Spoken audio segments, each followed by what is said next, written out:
Arnold. Welcome to the Dean Arnold podcast. Today's June 11th, and I'm running for Congress. Vote for me on November 3rd. Give to my campaign, DeanArnoldForCongress.com. Today we're going to talk about my crazy Aunt Joni, who was a tour de force, an amazing human being. She died about a year ago, and I'm going to bring my mother on as a guest to talk about her just a little bit. Now, this is the first time I've brought a guest into the podcast, and an enormous amount of technical challenges involved there, and it didn't go so well. About most of the podcast didn't have audio. So, I'm doing in post, I'm coming in here and trying to fix it a little bit. But we'll try to do our best. And therefore, this show is not going to have the Daily Scripture and the Daily Saint because we had no audio when I was sharing that part. My Aunt Joni, she was an artist in Kenya for 60 years. She was pretty famous. She had her own art gallery in Nairobi. She was a wild liberal activist traveling around the world protesting.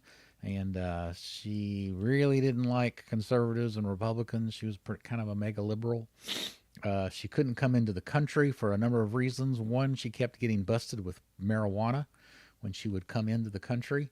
And also, she renounced her U.S. citizenship because she was so disgusted with U.S. policies. We actually connected later in life in a couple of ways on Facebook, mostly. But she loved my Ethiopian stuff.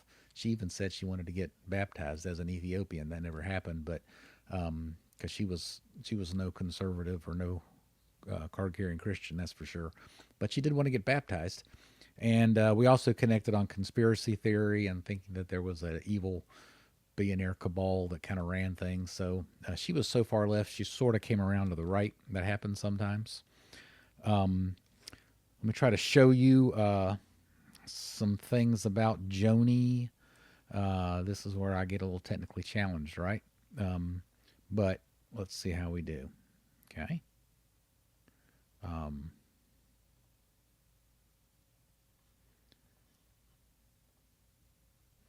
There she is kissing a camel.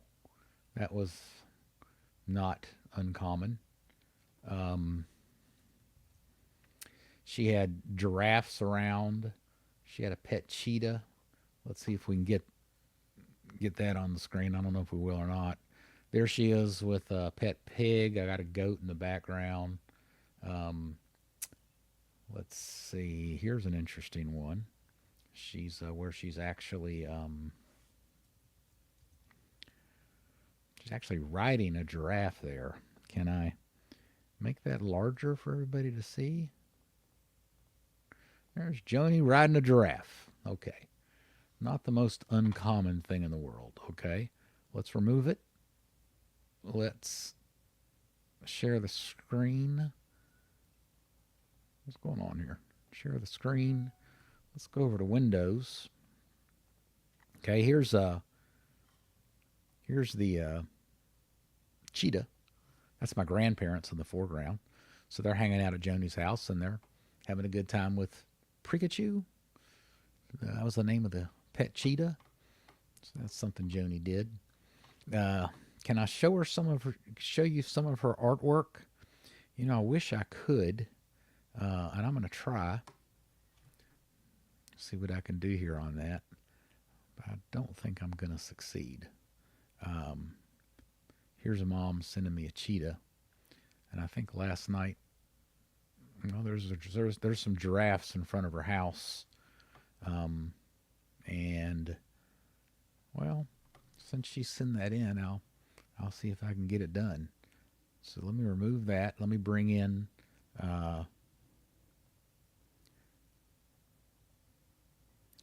share screen and go to Windows. So you get to see the giraffes there in front of her house. That's kind of the way she lived. And man, I'd like to give you some examples of her artwork, but I guess that's just not happening. Just have to trust me. She was a really good artist, People loved her artwork. It was mostly abstract African animals. And historian, did you know that? I don't care about that. So now we're going to move into my interview with my mother. That just lasts for a few minutes because I got technically challenged. Sorry, no verse for the day. Sorry, no saint for the day. We'll do that tomorrow. And but today is just a today to honor my Aunt Joni. Oh, a couple other things. One of the reasons we're talking about her is because see that zebra skin in the background over there, over there. There we go, over there. You've been seeing it every day.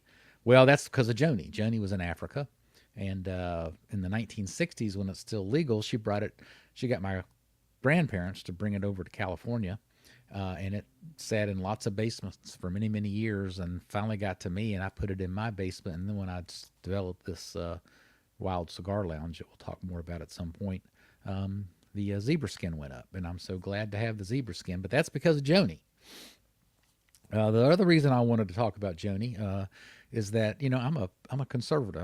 I'm a paleo conservative. I'm a serious conservative running for Congress, but am I just kind of a one-dimensional person? No. I even get to my immediate extended family, and you've got some wild progressives like Joni, and it's important for you to know that I got a lot of influences going on here and there, but the Christian conservative worldview stands strong amidst all those influences. But there's a lot of things, a lot of good influences you can take from a mega liberal like Joni. And I'm glad I had her in my life. All right, let's move on now to my interview. Let's bring Mom in to the right. Remove that. Remove that. Hi, Mom. Say hello. Hello. Hi. I'm Dean's mom. He's my baby boy. You but now you can talk soft, very, very soft. It's not like the Uganda thing. Okay.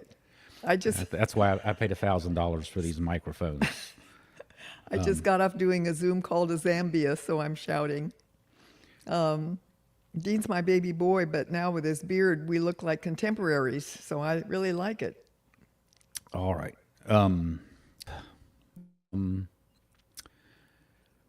Joni was a liberal. She was an activist. She had animals.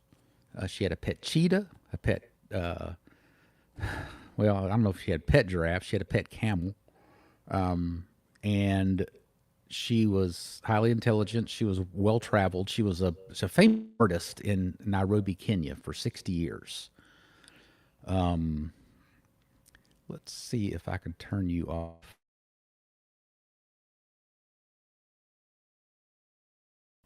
And Joni, middle child, typical middle child. And even when we were little, we would play house, but she says, well, I don't want to be the mom. I want to be the visiting aunt from faraway places. And that's exactly how she turned out. As a young girl, she bought her horse when she was 9 years old and would ride through Griffith Park by herself until 10 o'clock at night. We didn't think anything of it. And she's into art, always sketching. Either when she wasn't riding on horse, she was sketching. And I remember that mostly about her, how much she loved horses and how much she loved sketching. And she continued to draw until her final breath. She was working on a huge oil painting the night she died at the age of 89, after just having returned from Sri Lanka, where she thinks she picked up pneumonia. Dean Arnold.